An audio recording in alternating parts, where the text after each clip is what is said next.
Atenção, emissoras. Em 5 segundos, Repórter Nacional.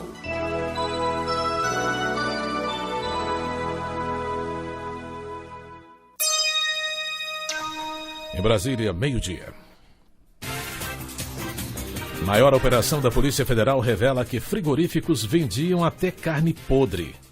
Lava Jato faz 3 anos e principal delator deixa a cadeia com tornozeleira. Prazo para entrega de emenda à reforma da Previdência termina hoje. Governo do Rio conclui hoje pagamento de salários de janeiro a servidores. Estados Unidos ameaçam Coreia do Norte com ação militar. Repórter Nacional. Hoje no Brasil e no mundo. Repórter Nacional. Boa tarde. A maior operação já realizada pela Polícia Federal põe em dúvida a credibilidade dos principais frigoríficos do país. Priscila Mazenotti tem os detalhes ao vivo. Boa tarde, Priscila. Boa tarde, Zé Carlos. A operação envolve 40 empresas de produtos alimentícios que distribuíam para todo o país e para o exterior. O esquema, segundo o delegado Maurício Moscardi Grilo, incluía o uso de substâncias cancerígenas em quantidades 5 vezes maiores que o permitido para maquiar a carne e disfarçar o cheiro e o aspecto de podre. Eles usam açúcar e outras substâncias na carne para maquiar essa imagem ruim que ficaria se por acaso ela fosse exposta dessa forma. Então, se usa essa quantidade, inclusive cancerígena. Então, alguns desses produtos são multiplicados em 5, 6 vezes para que não tinha permitido para ali, para que não deixe cheiro no alimento, para que não deixe cheiro e aspecto de cor fique bom também. O grupo também injetava água para que o peso do produto fosse maior e trocava a proteína da carne por soja ou fécula de mandioca, que são mais baratos. As investigações mostraram ainda que em determinados momentos nem os fiscais envolvidos aguentavam a má qualidade do produto. Diziam que não dava mais para receber a mercadoria desse jeito. A Operação Carne Fraca é a maior já realizada pela Polícia Federal. Foram mais de 300 mandados cumpridos com relação a esse esquema de fiscalização irregular de frigoríficos e liberação de licenças. As investigações começaram há 2 anos, depois da denúncia de um dos fiscais. Estão envolvidas as principais empresas do país, como a JBS, que detém a Friboi e a Seara, e a BRF Brasil, que controla a Sadia e a Perdigão, por exemplo. O delegado Maurício Moscardi Grilo disse que são grandes as chances de carne podre ou abaixo das especificações terem sido consumidas em todo o país. E sim, é possível que sim. É possível que a gente tenha consumido alimentos de baixa qualidade no mínimo. Talvez não é estragada, mas com qualidade inferior do que deveria ser realmente fornecido para uma pessoa, ou atendendo as qualificações técnicas que são estipuladas pelo Ministério da Agricultura, né? Então, assim, muita coisa não é questão de estragar ou não estragar, é questão de não atingir o patamar necessário, não atingir a qualidade técnica que se exige de um alimento. O esquema seria comandado pelo ex-superintendente regional do Ministério da Agricultura, Daniel Gonçalves Filho, e pela chefe do Departamento de Inspeção de Produtos de Origem Animal, Maria do Nascimento. Os policiais encontraram uma grande quantidade de dinheiro durante as buscas hoje de manhã. Na casa do atual superintendente regional do Ministério da Agricultura, Gil Bueno, por exemplo, foram apreendidos R$65 mil. A JBS disse que não há nenhuma medida judicial contra seus executivos, que sua sede não foi alvo da operação e que a empresa e suas subsidiárias atuam em absoluto cumprimento de todas as normas regulatórias no Brasil e no exterior. As outras empresas não responderam aos contatos da reportagem. A CNA, a Confederação da Agricultura e Pecuária, defende a apuração dos fatos com rigor. Uma coletiva de imprensa no Ministério da Agricultura hoje à tarde vai tratar do assunto. Ao vivo de Brasília, Priscila Mazenotti. Obrigado, Priscila. A Operação Lava Jato completa hoje 3 anos e um dos principais alvos, o doleiro Alberto Youssef, será liberado para a prisão domiciliar com tornozeleira. Daniele Soares relembra os fatos que marcaram a maior operação policial já realizada no país. Boa tarde, Daniele. Boa tarde, Zé Carlos. A maior operação de combate à corrupção e à lavagem de dinheiro do país completa hoje 3 anos. Foram 38 fases da Operação Lava Jato realizadas até agora e foram recuperados 10 bilhões de reais, entre valores que já foram devolvidos aos cofres públicos ou estão em processo de recuperação. E a Lava Jato não se resume apenas ao Brasil. De acordo com o Ministério Público Federal, foram firmados 183 pedidos de cooperação internacional com 43 países. São nações como Alemanha, Bahamas, Canadá, Panamá, Portugal, Reino Unido, República Dominicana, Rússia, Singapura, Suécia, Suíça e Uruguai. E, segundo o Ministério Público, nesses 3 anos foram 57 acusações criminais contra 260 pessoas em primeira instância. Em 25 dessas acusações já houve sentença por crimes como lavagem de dinheiro, corrupção, organização criminosa e tráfico transnacional de drogas. E já foram condenados pelo juiz Sérgio Moro cerca de 85 pessoas.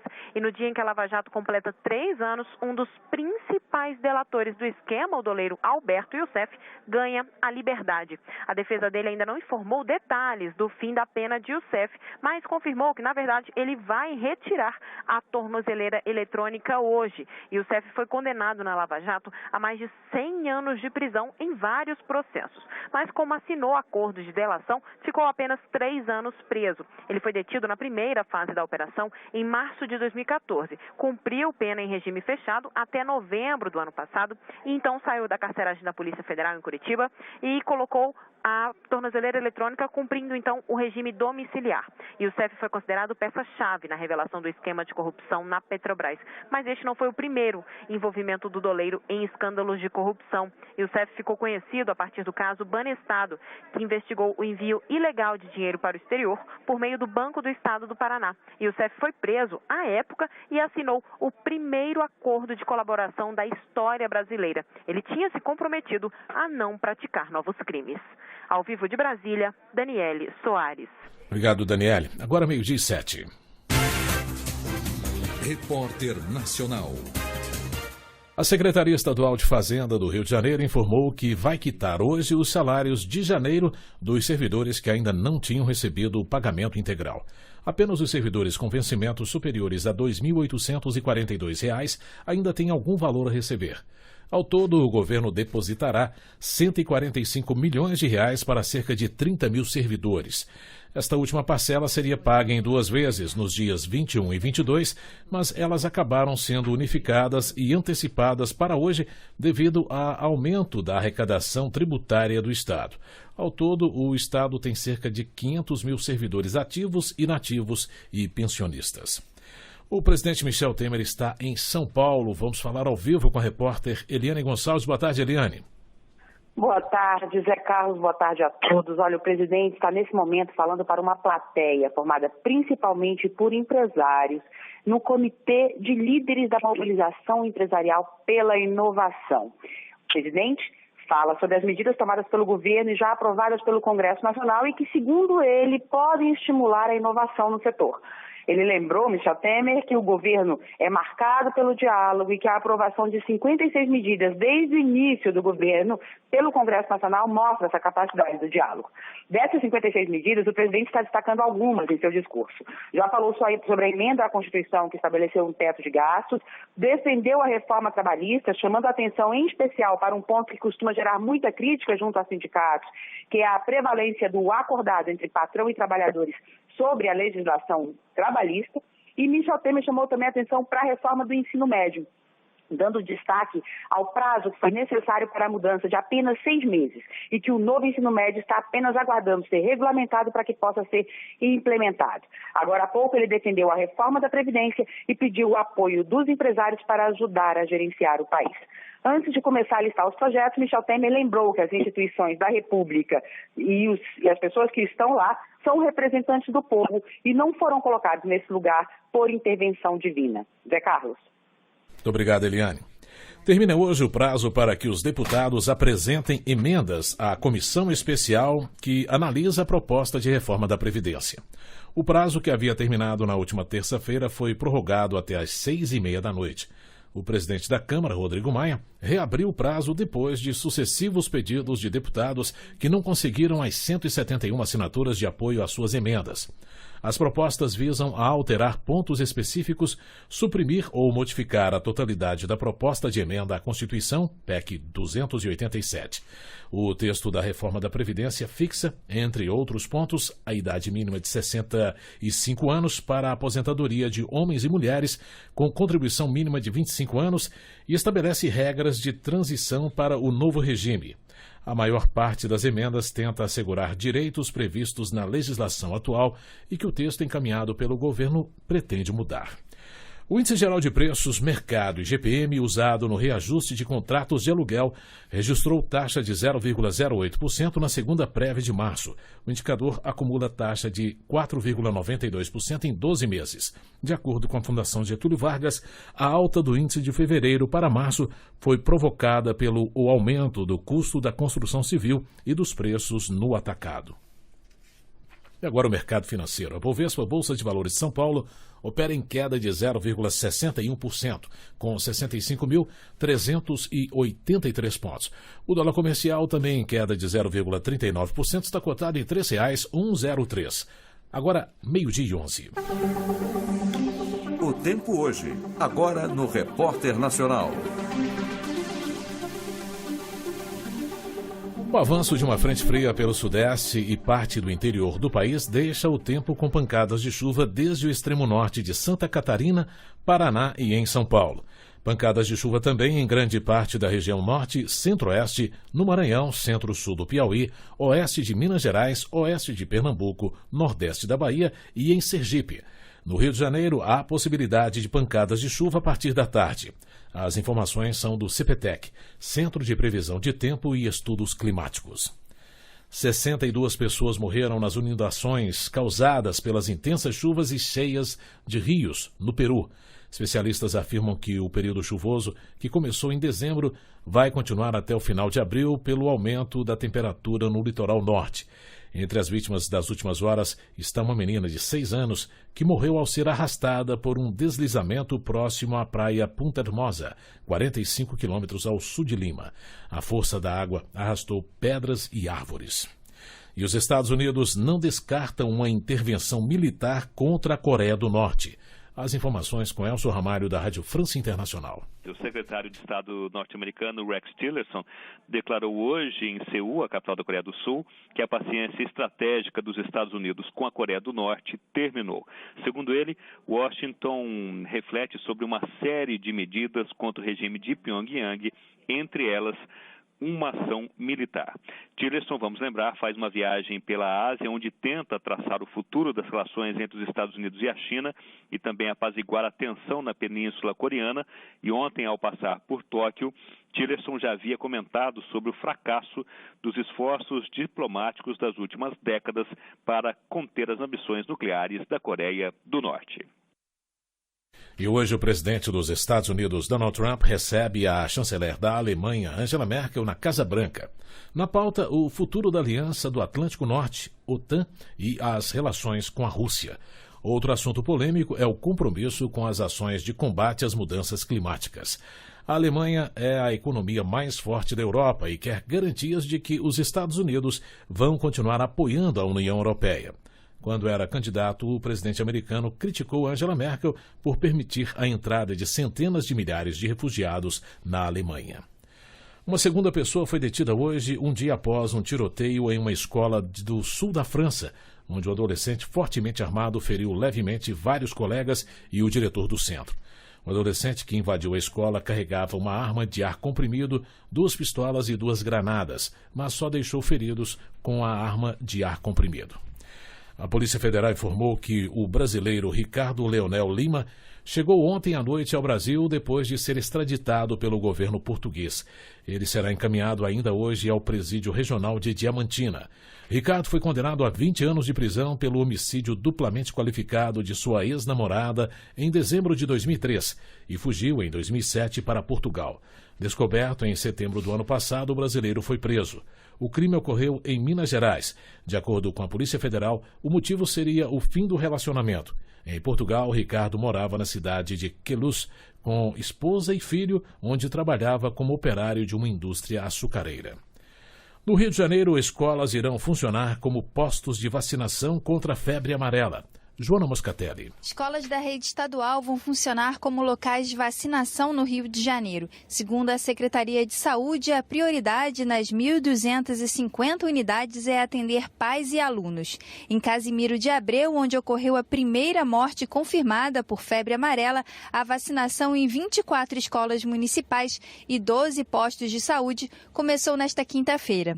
Unidades volantes de saúde também já começaram a rodar as zonas de mata e rural de Casimiro. Além disso, um hospital de campanha começou a funcionar como mais um local de vacinação no centro da cidade. Do Rio de Janeiro, Joana Moscatelli. Os casos de febre chikungunya têm crescido em Minas Gerais. De acordo com o último boletim epidemiológico da Secretaria de Saúde do Estado, apenas este ano são 2.296 notificações. Os números dos primeiros meses de 2017 superam em 4 vezes o registrado em todo o ano passado, que foi de 501 notificações. Nesta semana também foi confirmada a primeira morte suspeita por febre chikungunya no estado. Museu do Amanhã, no Rio de Janeiro, ganha na França prêmio de construção verde mais inovadora. Repórter Ícaro Matos. O Museu do Amanhã, que fica na zona portuária do Rio de Janeiro, ganhou o prêmio MIP, Mercado Internacional dos Profissionais Imobiliários. O resultado foi divulgado nesta quinta-feira em cerimônia realizada em Cannes, na França. A instituição foi a vencedora na categoria Construção Verde mais inovadora, superando concorrentes do Reino Unido, da Suécia e da Alemanha. Para o diretor-geral do museu, Ricardo Piquet, o prêmio é um reconhecimento da conexão entre o conteúdo do Museu do Amanhã, que trata da sustentabilidade do planeta, e o fato da sede do museu ser um prédio sustentável. Entre esses aspectos, ele destacou o sistema de captação de água da Baía de Guanabara, as placas de energia solar na cobertura e o espelho d'água, que reduz a temperatura no entorno do museu. O prêmio MIP foi criado em 1991. A competição seleciona os mais notáveis projetos já construídos ou em fase de construção em todo o mundo. O Museu do Amanhã concorreu com a sede da Siemens, que fica em Munique, na Alemanha, o edifício residencial 119 Ebury Street, em Londres, no Reino Unido, e a fábrica Vartan Bioenergy, em Estocolmo, na Suécia. No ano passado, o Museu do Amanhã obteve o selo ouro da certificação LED, Liderança em Energia e Projeto Ambiental, que foi concedida pelo Green Building Council, que é a principal instituição americana na chancela de edificações verdes. Do Rio de Janeiro, Ícaro Matos. Cultura. O projeto Arte da Palavra vai percorrer 3 estados divulgando a literatura. Ana Lúcia Caldas. Um projeto do Serviço Social do Comércio vai divulgar até dezembro a literatura em 13 estados. O Arte da Palavra quer promover a democratização e facilitar o acesso da população à obra literária. Quem explica é o técnico em literatura do SESC, Henrique Rodrigues. O projeto Arte da Palavra, Rede SESC de Leituras, é um circuito nacional literário. Ele pretende fazer circular de manifestações literárias do Brasil nesse primeiro ano em 13 estados, contemplando 48 cidades e mais de 90 artistas, entre março e dezembro. Henrique fala das etapas do projeto. Por exemplo, você tem o circuito de autores, que é voltado para a aproximação do autor e do leitor. Depois tem o circuito de oralidades, que é voltado para as manifestações da palavra falada, com contadores de histórias, rappers, pessoas que trabalham com poesia declamada, cantadores, repentistas, enfim, MCs, enfim, tem toda essa vertente muito jovem que lida com a produção literária. E a outra vertente, que é o circuito de criação literária, que é voltado para o trabalho de formação com oficinas de criação literária. O programa vai percorrer Alagoas, Bahia, Espírito Santo, Pará, Paraná, Rio de Janeiro, Pernambuco, Tocantins, Santa Catarina, Rio Grande do Sul, Mato Grosso e Mato Grosso do Sul. Somente para as oficinas de criação literária é preciso fazer pré-inscrição com pagamento de uma taxa simbólica. O resto da programação é grátis. Com colaboração de Rosemary Cavalcante, reportagem Ana Lúcia Caldas. Agora em Brasília, 12h19, termina aqui o Repórter Nacional. Apresentação José Carlos Andrade, trabalhos técnicos Rafael Tomás. Redação e edição Ana Lúcia Caldas e Heloísa Fernandes. A gente volta na segunda-feira ao meio-dia. Um excelente fim de semana a você. Boa tarde.